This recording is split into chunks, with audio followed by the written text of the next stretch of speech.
Pukul 6 waktu Indonesia Tengah, Radio Republik Indonesia ND menghadirkan Warta Berita.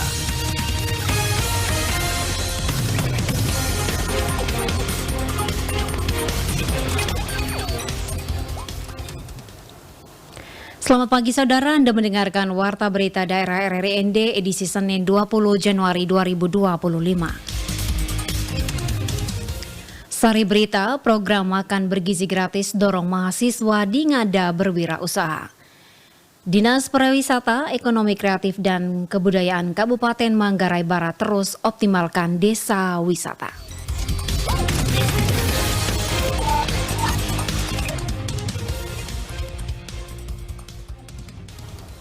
Bersama saya Angela But, inilah berita selengkapnya.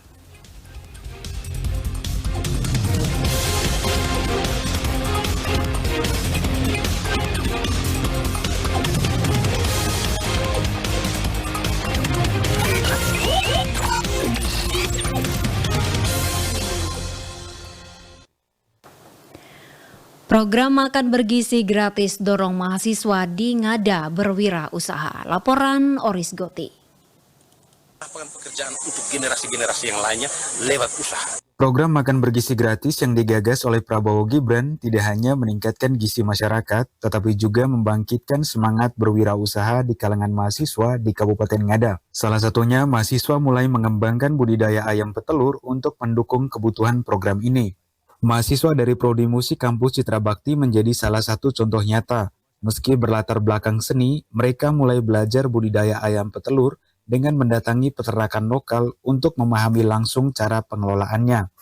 Yanuarius, salah satu dosen Prodi Musik Kampus Citra Bakti, menyebut bahwa mahasiswa perlu mengembangkan kemampuan wirausaha, tidak hanya berfokus pada bidang akademik. Untuk menjadi seorang susi itu tidak hanya kita kerja di kantoran, tapi kita juga bisa memulai atau merintis usaha, melihat dan mengkaji peluang atau potensi yang ada di sekitar kita. Sehingga rencana tindak lanjut daripada kegiatan ini sesungguhnya harapan kita di kemudian hari adik-adik mahasiswa ini bisa menjadi wirausahawan muda, bisa berani untuk keluar dari zona nyaman.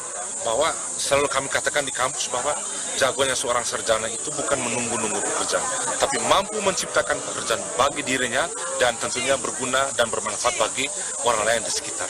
Selain itu, pengusaha muda Yohanes Longa menegaskan pentingnya generasi muda menciptakan lapangan kerja dan tidak hanya bergantung sebagai pencari kerja. Coba sebagai generasi muda, mari kita sama-sama kita coba untuk membangun usaha. Karena untuk mendapatkan lapangan pekerjaan sekarang agak susah, kenapa tidak kita menciptakan lapangan pekerjaan untuk generasi-generasi yang lainnya lewat usaha. Dengan semangat ini, program makan bergizi gratis tidak hanya memberikan manfaat langsung, tetapi juga membuka jalan baru bagi mahasiswa untuk berkontribusi dalam perekonomian lokal. Dari Ngada, RRI ND, Oris Goti melaporkan. Badan Urusan Logistik Cabang ND siap menyuplai kebutuhan komunitas guna mendukung program makan bergizi gratis dicanangkan pemerintah pusat yang dilaksanakan secara bertahap di Kabupaten ND, Provinsi Nusa Tenggara Timur. Laporan Rovinus Bula. Kepala Bulog Cabang ND Arlan Emit Heo mengatakan Bulog Cabang ND dari segi stok khusus beras sangat siap dan saat ini stok beras disiapkan sebanyak 800 ton untuk cadangan di Kabupaten ND. Hal ini disampaikan Kepala Perum Bulog Cabang ND kepada RRI di ruang kerjanya di ND pada Jumat 17 Januari 2025. Ia menjelaskan kesiapan stok selain beras, Perum Bulog Cabang ND juga menyediakan minyak goreng dan pihaknya akan mendekati Dandim 1602 ND untuk menawarkan kesiapan stok jikalau dapur sehat mulai berjalan dan Perum Bulog Cabang ND siap mendukung program Presiden. Kesiapan stok dari selain beras ada minyak goreng juga, kita punya minyak goreng juga. Jadi nanti mungkin kita juga justru sempat dekati Pak Dandim untuk menawarkan kesiapan stok kita. Memang dapur sehat ini berjalan, Bulog siap kok, mendukung, sangat mendukung programnya Pak Presiden. Ke Bulog Cabang ND mengatakan dukungan Bulog tersebut merupakan instruksi Bulog Pusat serta tindak lanjut dari kerja sama antara Bulog dan Badan Gizi Nasional guna suksesnya program makan bergizi gratis tersebut. Menurutnya, sejauh ini pihaknya telah berkoordinasi dengan para mitra untuk melayani dan siap mendukung berapapun kebutuhan, dan pemerintah berkomitmen untuk mengatasi masalah gizi sebagai langkah dasar menciptakan generasi penerus yang kuat dan berpotensi menjadi pilar kemajuan bangsa guna mewujudkan cita-cita Indonesia Emas 2045. RRI Endorfinus Fula melaporkan. Dinas Pariwisata, Ekonomi Kreatif dan Kebudayaan Kabupaten Manggarai Barat terus optimalkan desa wisata. Laporan Epi Wahab. Pemerintah Kabupaten Manggarai Barat melalui Dinas Pariwisata, Ekonomi Kreatif dan Kebudayaan akan fokus mengembangkan desa-desa wisata dan objek wisata darat untuk menarik minat wisatawan dan menambah lama hunian wisatawan di darat. Hal ini dikatakan langsung Kepala Dinas Pariwisata, Ekonomi Kreatif dan Kebudayaan Stefanus James Sifori kepada RRI. Seperti yang pernah saya bilang sebelumnya, sejak saya dipercaya menjadi Kadis Pariwisata, Ekonomi Kreatif dan Kebudayaan, saya lebih fokus menata desa wisata. Karena di laut sudah banyak yang urus. Coba kita lari ke desa wisata. Saya punya cita-cita dan bersama teman-teman di dinas supaya status DSP ini tidak hanya dirasakan oleh masyarakat di dalam kota dan di laut saja. Mereka yang di desa juga ikut merasakan. Sehingga kami fokus menata desa wisata. Saat ini di Manggarai Barat sendiri terdapat beberapa desa wisata meliputi Desa Liangdara, Wailolos, Golobilas, Tondong Belang, Batu Cermin, Papagarang, Komodo, Loha, Coal, dan juga Siru. Desa-desa wisata ini akan terus dioptimalkan atraksi budaya dan juga usaha mikro kecil dan menengah UMKM masyarakatnya yang juga sebagai wujud nyata mengembangkan masyarakat desa dan perekonomiannya. Untuk kunjungan di tahun 2024 ini dari data, kunjungan terbesar itu di 3 desa. Desa Tanjung Bolek, Guarangko, Cunca Lolos, Desa Langgo, sama Cunca Bulang.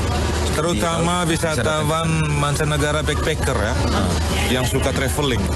Makanya sekarang kami mau menjemput itu dengan meningkatkan pertumbuhan UMKM di desa wisata, meningkatkan kegiatan latihan atraksi budayanya supaya mereka bisa memberikan tonton menarik buat wisatawan, buat tamu. Diharapkan dengan pengembangan desa wisata di Kabupaten Manggarai Barat ini dapat menjadi list destinasi bagi wisatawan sehingga tidak berfokus kepada pariwisata bahari saja yang berada di Taman Nasional Komodo. Dari Labuan Bajo, Epi Wahab melaporkan. Kita beralih ke informasi lainnya, pendengar. Pemerintah Kabupaten Sika gelar forum konsultasi publik terkait rancangan awal rencana kerja pemerintah daerah tahun 2026. Kegiatan berlangsung di Aula Baperida pada Jumat 17 Januari 2025. Kegiatan forum konsultasi publik bertujuan untuk memperkuat perencanaan pembangunan daerah dengan melibatkan berbagai pihak, khususnya masyarakat. Penjabat Bupati Sika Adrianus Firminus Parera SEMSI menekankan pentingnya partisipasi aktif seluruh unsur masyarakat dalam proses penyusunan Ranwal RKPD. Menurut PJ Bupati Sika, penyusunan RKPD sangat penting karena berlangsung di masa transisi pemerintahan yang memerlukan dokumen perencanaan yang jelas dan terarah. Kegiatan forum konsultasi publik juga melibatkan akademisi diharapkan dapat memberikan kajian ilmiah untuk memperkuat substansi perencanaan. Sementara itu, Ketua DPRD Kabupaten Sika, Stefanus Sumandi Esvil, menyoroti pentingnya proses uji publik yang komprehensif dalam penyusunan RKPD.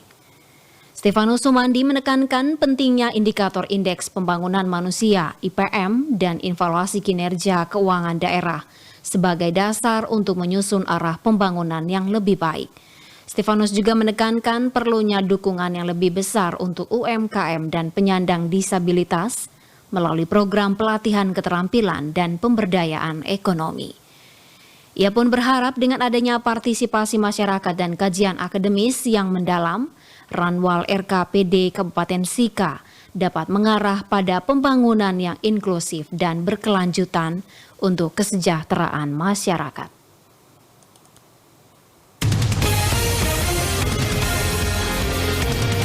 Anda sedang mendengarkan Warta Berita RRI ND.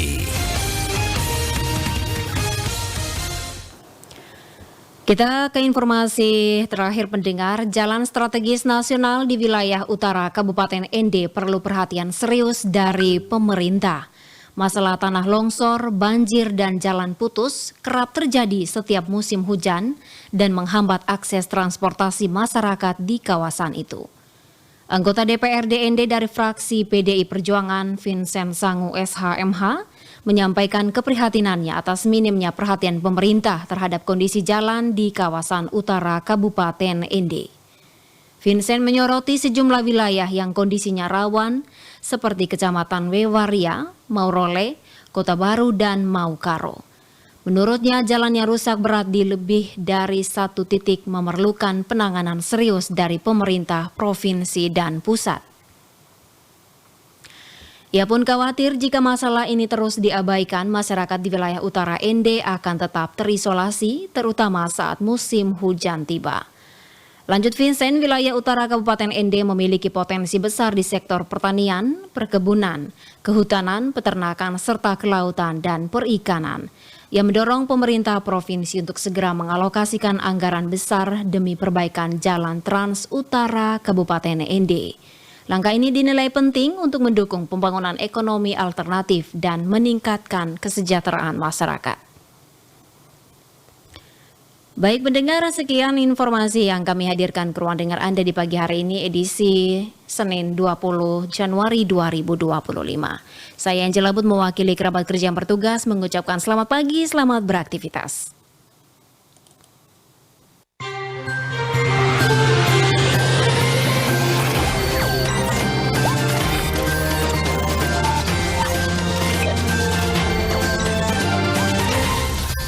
Terima kasih Anda telah mengikuti Warta Berita RRI ND.